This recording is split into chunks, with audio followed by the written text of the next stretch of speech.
रामकृष्ण हरी मंडळी, श्री स्वामी समर्थ। शिवलिंग घरात ठेवावे की नाही 99% लोक करतात या चुका। देवतांमध्ये जर कोणाला सर्वात दयाळू मानलं जातं तर ते भगवान शिव आहेत, पण जर कोणी चूक केली तर त्यांच्यापेक्षा जास्त रागही कोणाला येत नाही। भगवान शिव इतके निष्पाप आहेत की भक्तांनी त्यांना खऱ्या मनाने हाक मारली तरी त्यांच्या मनोकामना नक्कीच पूर्ण होतात।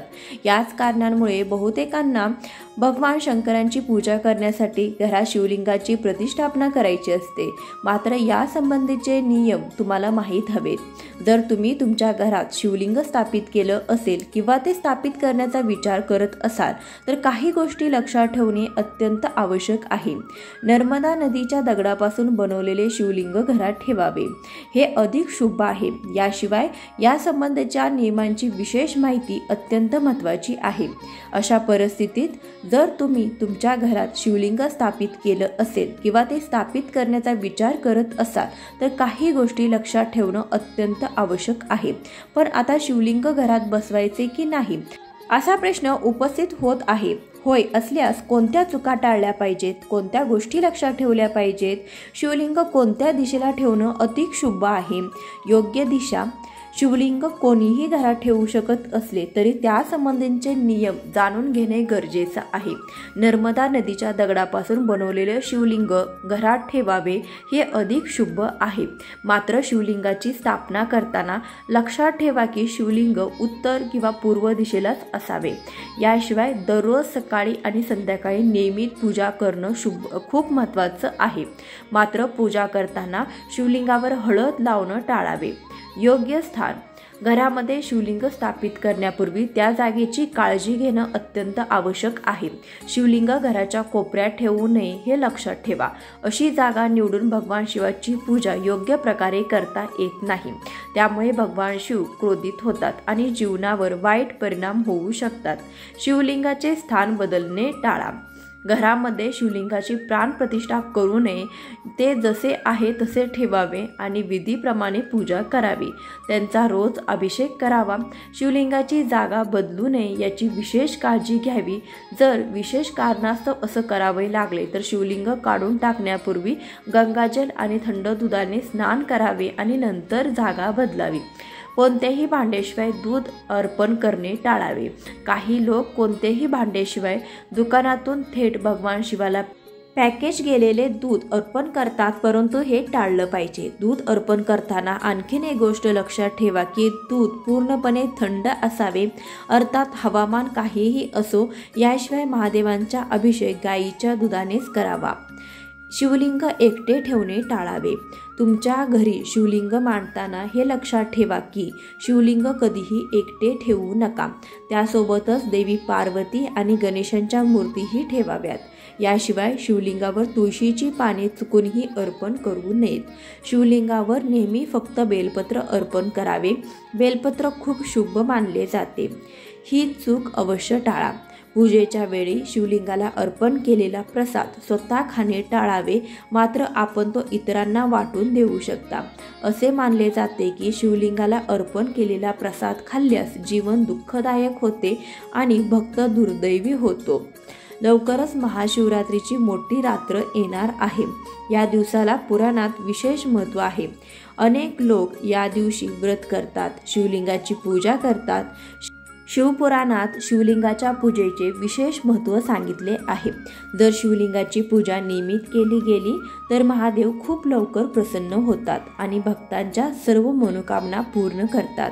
काही लोक घरातही शिवलिंगाची प्रतिकृती ठेवतात, परंतु शिवलिंग घरात ठेवण्याचे काही विशेष नियम आहेत ज्याबद्दल लोकांना सहसा माहिती नसते। शिवलिंगाशी संबंधित या नियमांची काळजी घेतली गेली नाही तर घरात ठेवलेल्या शिवलिंगामुळे तुमच्या समस्या आणखी वाढू शकतात। घरात कधीही मोठे शिवलिंग ठेवू नका, त्याचा आकार आपल्या हाताच्या अंगठ्याच्या वरच्या पेऱ्यापेक्षा मोठा नसावा। जर शिवलिंग घरात ठेवले असेल तर त्याची प्राणप्रतिष्ठा करू नका, परंतु नियमितपणे त्याची पूजा आणि अभिषेक करावा। एकापेक्षा अधिक शिवलिंग मंदिरामध्ये ठेवली जाऊ नयेत असं शिवपुराणामध्ये म्हटलं आहे। म्हणून जर आपल्या घरात एकापेक्षा जास्त शिवलिंग असल्यास त्वरित बाजूला करा। एखाद्या ज्योतिषाचा सल्ला घ्या आणि तो मंदिरामध्ये नेऊन ठेवा किंवा नदीत विसर्जित करा. शिवलिंग स्वच्छ करताना विशेष काळजी घेतली पाहिजे. भांड्यामध्ये शुद्ध पाणी भरून त्यामध्ये शिवलिंग ठेवा आणि नियमितपणे त्यावर अभिषेक करा. नर्मदा नदीच्या पात्रातील दगडापासून बनवलेले शिवलिंग फार शुभ मानलं जातं. याशिवाय पारद शिवलिंग घरात ठेवणं देखील शुभ मानलं जातं. शिवलिंग असो वा शिवाचे इतर कोणतेही चित्र नेहमी केतकीची फुले, तुळस, सिंदूर आणि हळद शिवाला अर्पण करू नये हे नेहमी लक्षात ठेवावे. शिवलिंग घरात नेहमीच पूजास्थळावर ठेवावे. घरातील जोडीच्या बेडरूममध्ये शिवलिंग ठेवण्याची चूक करू नका. तसेच हे स्थान मोकळे असले पाहिजे, त्यामुळे त्या जागी सकारात्मक परिणाम दिसून येतो.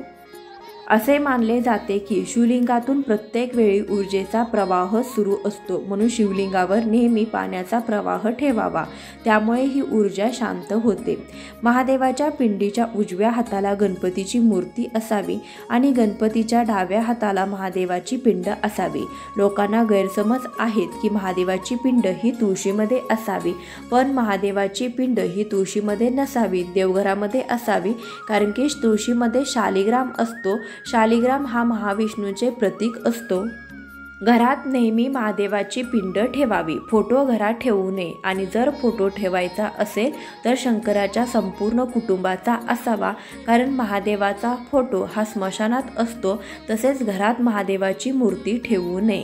महादेवाची पिंड ही फार मोठी असू नये.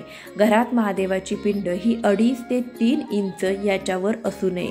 शिवाय पिंड ही दगडी असेल तरी अतिउत्तम आणि दगडी नसेल तर पितळेची ठेवली तरीही महादेवाच्या पिंडीवर नाग नसावा. शिवाय महादेवाच्या पिंडीसोबत नंदीही नसावा. फक्त महादेवाची पिंड असावी. नंदी हा नेहमी मंदिराच्या बाहेर असतो, तो देवघरात नसावा. महादेवाची पिंड न्यायप्रिय, लोकप्रिय असते असं सांगितलं जातं. तसेच एकापेक्षा अधिक शिवलिंग मंदिरामध्ये ठेवू नयेत असे शिवपुराणामध्ये म्हटले आहे. म्हणून जर आपल्या घरात एकापेक्षा जास्त शिवलिंग असल्यास त्वरित बाजूला करा. एखाद्या ज्योतिषाचा सल्ला घ्या आणि ते जास्तीचे मंदिरामध्ये नेऊन ठेवा किंवा नदीत विसर्जित करा. नेहमी महादेवाचा अभिषेक करावा. महादेवाचा अभिषेक हा दुधाने, तुपाने, पाण्याने, मध याचे मिश्रण करून करायचा. त्यालाच पंचामृत असे म्हणतात. पंचामृत वाहून झाल्यावर देवाला स्वच्छ कपड्याने पुसून देवघरामध्ये ठेवावे. महादेवाला पांढरी गंधगोळी लावावी. देवाला कुंकू, गुलाल चढवू नये. शिवाय महादेवावर तुम्ही पांढरी अक्षदा वाहू शकता. महादेवाची पूजा झाल्यावर महादेवावर बेलपत्री वाहावीत. महादेवावर कधीही तुळशीपत्र वाहू नये. तसेच महादेवाला पांढरे फूल जसं की सोनचाफा, धोत्र्याचे फूल, धोत्र्याचे फळ, बेलाचे फळ किंवा गोकर्णाची फुले वाहू शकतात. खास करून श्रावण महिन्यामध्ये महादेवाच्या पिंडीवर बेलाची पाने व धोत्र्याचे फळ अर्पण करायला खूप महत्त्व असते. आजचा व्हिडिओ आवडला असेल, माहितीपूर्ण वाटला असेल तर नक्कीच व्हिडिओला लाईक करा. मित्रपरिवारांसोबत शेअर करा. कमेंटमध्ये लिहा हर हर महादेव. व्हिडिओची लिंक व्हॉट्सअप, फेसबुक, इंस्टाग्रामला शेअर करा, जेणेकरून सर्वांना योग्य माहिती मिळेल. व्हिडिओ पूर्ण पाहिल्याबद्दल मनापासून खूप खूप धन्यवाद. श्री स्वामी समर्थ. रामकृष्ण हरी. ओम नमः शिवाय. हर हर महादेव. धन्यवाद.